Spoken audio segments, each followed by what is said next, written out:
नमस्कार। आकाशवाणी जयपुर अजमेर से प्रस्तुत है प्रादेशिक समाचार।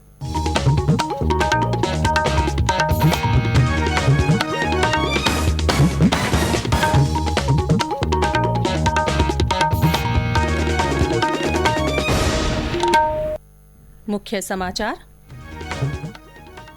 प्रदेश भर में कोरोना जन जागरूकता अभियान की हुई शुरुआत। मुख्यमंत्री ने कहा, कोरोना से बचने के लिए सावधानी ही उपाय।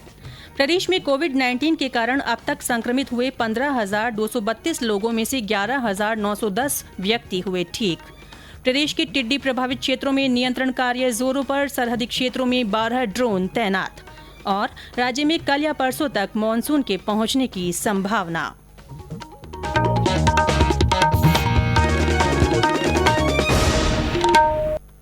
समाचारों के साथ मैं रितिका गुप्ता। और अब समाचार विस्तार से। मुख्यमंत्री अशोक गहलोत ने कहा है कि आत्मनियंत्रण से ही कोरोना के खिलाफ लड़ाई जीती जा सकती है। मुख्यमंत्री कल राज्य स्तरीय कोविड-19 जागरूकता अभियान की वर्चुअल लॉन्चिंग के अवसर पर बोल रहे थे।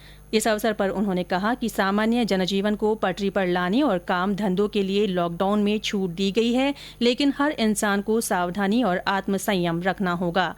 उन्होंने कहा कि अभी तक कोरोना का खतरा टला नहीं है और ये क्या रूप लेगा इसका किसी को पता नहीं है, इसीलिए बचाव ही इसका उपाय है। कोविड-19 खतरा अभी तक पूरी तरह टला नहीं है, इसलिए खुद के स्वास्थ्य का खुद ख्याल रखना ही उपाय है।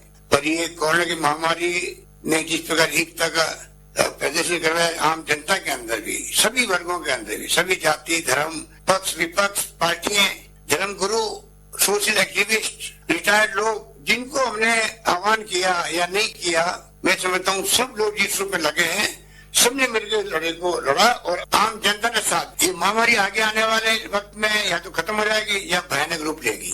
अपना बचाव करते हैं, चाहे कोविड का कैसे हमला हो, आपके ऊपर आंच नहीं आ सकती है। सवाल ये कि आप कितना अपना बचाव करने में अनुशासन रखते हैं।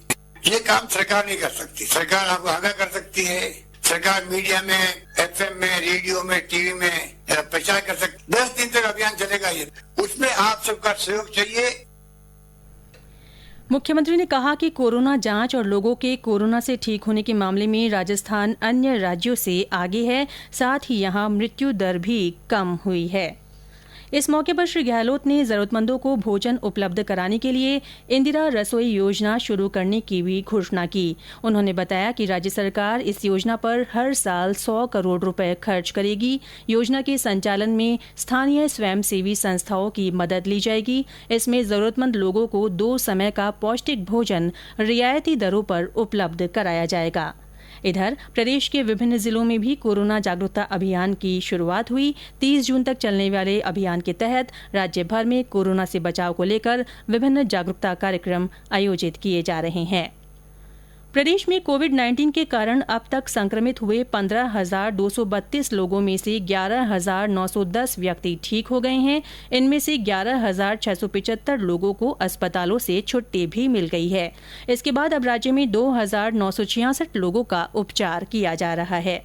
इस बीच कल प्रदेश में कोरोना के 302 नए मामले सामने आए। इनमें सबसे ज्यादा 45 मामले जोधपुर के हैं। इसके अलावा जयपुर से 42, पाली में 32, सीकर में 29, चूरू में 26, भरतपुर में 26, उदयपुर और धौलपुर में 13 मामले सामने आए। बीकानेर, राजसमंद में 9, श्रीगंगानगर जिले में 8, कोटा में 7, अजमेर, अलवर, झुंझुनू और दौसा में 6 नए मामले, वहीं चित्तौड़गढ़ में 4, जालौर में 3, सिरोही और टोंक में 2 और डूंगरपुर तथा नागौर में 1 व्यक्ति में कोरोना की पुष्टि हुई है। प्रदेश में कोविड-19 के इलाज के दौरान कल देर शाम तक 356 लोगों की मृत्यु हो चुकी है।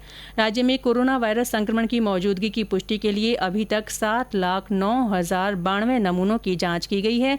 इनमें से 15,232 लोगों में कोरोना संक्रमण का पता चला है। आबूधाबी से कल शाम जयपुर आई उड़ान में 173 प्रवासी राजस्थानी जयपुर आए हैं। उद्योग विभाग के अतिरिक्त मुख्य सचिव डॉ सुबोध अग्रवाल ने बताया कि सभी प्रवासी राजस्थानियों को एयरपोर्ट पर उनके लगेज सहित sanitize, thermal scanning, medical checkup और इमिग्रेशन के बाद संस्थागत क्वारंटीन के लिए भेजा गया है। उन्होंने बताया कि एयरपोर्ट पर ही हेल्थ प्रोटोकॉल और सरकार की ओर से जारी एडवाइजरी के मुताबिक प्रवासियों के लिए सारी व्यवस्थाएं सुनिश्चित की गई हैं। डॉ अग्रवाल ने बताया कि एयरपोर्ट पर आरोग्य सेतु और राज कोविड ऐप अपलोड कराने के साथ ही इमिग्रेशन और संस्थागत क्वारंटीन सेंटर तक पहुंचाने की व्यवस्थाएं हैं। इसके साथ ही BSNL द्वारा मोबाइल सिम उपलब्ध कराने की व्यवस्था भी की गई है। ये समाचार आकाशवाणी जयपुर अजमेर से प्रसारित किए जा रहे हैं। प्रादेशिक समाचार बुलेटिन आप हमारे ट्विटर हैंडल @AIRnews_जयपुर पर फॉलो कर सकते हैं। रिजर्व बैंक ऑफ इंडिया ने डिजिटल भुगतान सेवा से जुड़े ऑपरेटरों से कहा है कि वह सुरक्षित भुगतान के तौर तरीकों से अपने प्रयोक्ताओं को अवगत कराने के लिए अभियान चलाए।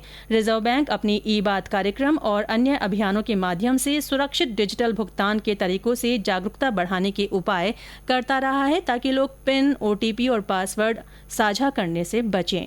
रिजर्व बैंक ने अपने परिपत्र में कहा है कि डिजिटल प्रयोक्ताओं के साथ बार बार एक ही तरह से हो रही धोखाधड़ी के बढ़ते मामलों को देखते हुए इससे बचने के उपायों को तेज करना जरूरी है।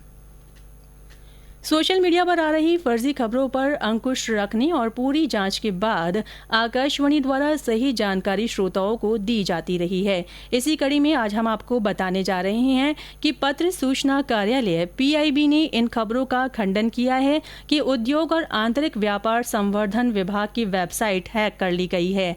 मीडिया की खबरों में ये दावा किया जा रहा था कि विभाग की वेबसाइट को हैक कर लिया गया है। पत्र सूचना कार्यालय ने स्पष्ट किया है कि ये दावा गलत और बेबुनियाद है।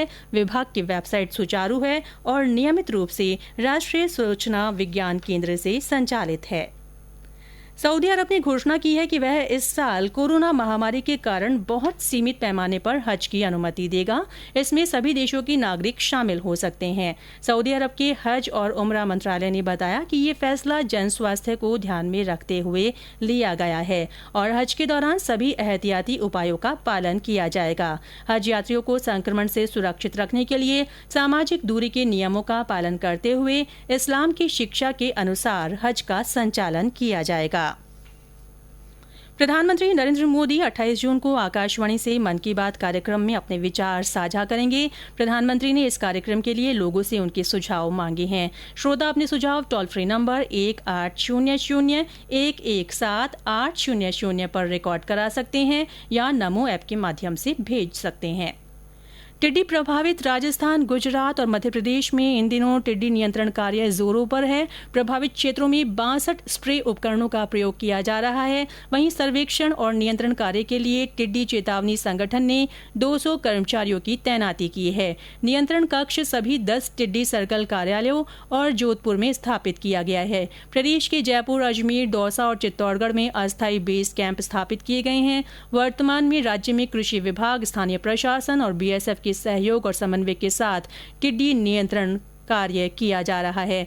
अब तक राज्य सरकार ने कुल 2142 ट्रैक्टर और 46 फायर ब्रिगेड वाहन टिड्डी नियंत्रण कार्य में तैनात किए हैं। वहीं बाड़मेर, जैसलमेर, फलौदी और बीकानेर क्षेत्रों में 12 ड्रोन तैनात किए जा चुके हैं।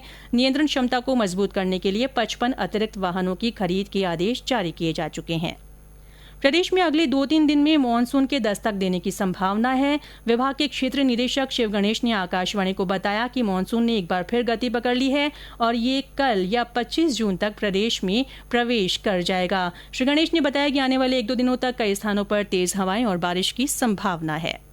मानसून जैसे जो 24-25 में आने की जो संभावना अगर बनता है तो वो जल्दी से और आगे भी बढ़ने की संभावना रहेगी। और 23 तारीख को थंडर एक्टिविटी तो रहेंगी और साथ में 1-2 स्थानों पे जो कोटा डिवीजन और उदयपुर डिवीजन है तो उसके कुछ जो जिले हैं जैसे आपका चित्तौड़गढ़ हो गया, बांसवाड़ा हो गया, डूंगरपुर, प्रतापगढ़, झालावाड़, ये हिस्से हैं तो इनमें 1-2 जगह पर भारी बरसात भी होने की संभावना बनती है। जयपुर, अलवर, सीकर, झुंझुनू और पश्चिमी राजस्थान का चूरू, गंगानगर, बीकानेर, हनुमानगढ़, तो ये जो एरिया है इनमें थंडर एक्टिविटी रहेंगी अगले 2 दिन।